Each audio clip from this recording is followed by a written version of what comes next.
says global reef coverage has potentially decreased by up to 50%. Up to 50%, with projections indicating a loss exceeding 90% by the century's end due to climate change, pollution, and overfishing, right? Which we all talked about. So looking at restoration efforts there's a bigger decrease than it can increase. So current restoration initiatives such as coral gardening and artificial reefs are insufficient against the vast scale of reef degradation. These methods are often limited in scope, expensive, as I mentioned before, and focus on already compromised reefs. So the high cost is that restoring just 10% or 11,700 square kilometers of degraded reef from 2009 to 2018 would require over $1 billion, nearly quadrupling the total global investment in coral restoration to date. $1 billion. Just imagine that. $1 billion. With inflation, it's probably even more than that, right? So I talked about coral bleaching and what it causes. Now, the compounding stressors of overfishing and pollution make it worse. It exacerbates the effects of bleaching, stressing the coral systems and increasing the mortality rates, meaning that it has a harder time to recover. So just think about this analogy, right? You're a human being. You're in decent shape, but you don't eat the best way and you're not working out.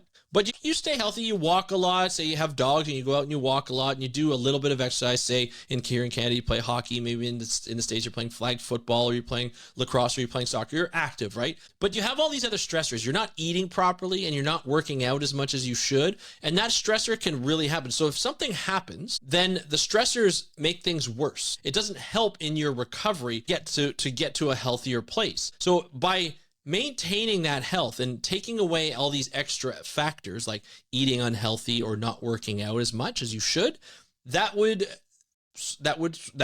harm you, right? From a health perspective, right? All the doctors would say that you need to eat right, you need to exercise on a semi-regular basis, and then you should be fine. But you never know. So if you get something like cancer and you already have heart disease or you're already having a problem, that's going to make things worse. Well, this is the same thing with corals. If corals are stressed with algae overgrowth, right, because of bad water pollution and high nutrients, then it's going to be working to try and not really get rid of the algae, but the algae is going to have an unhealthy effect on that coral. And then all of a sudden you bring in climate change and it's heating up the water, and that coral says, hey, to the zoo and Sally, get out.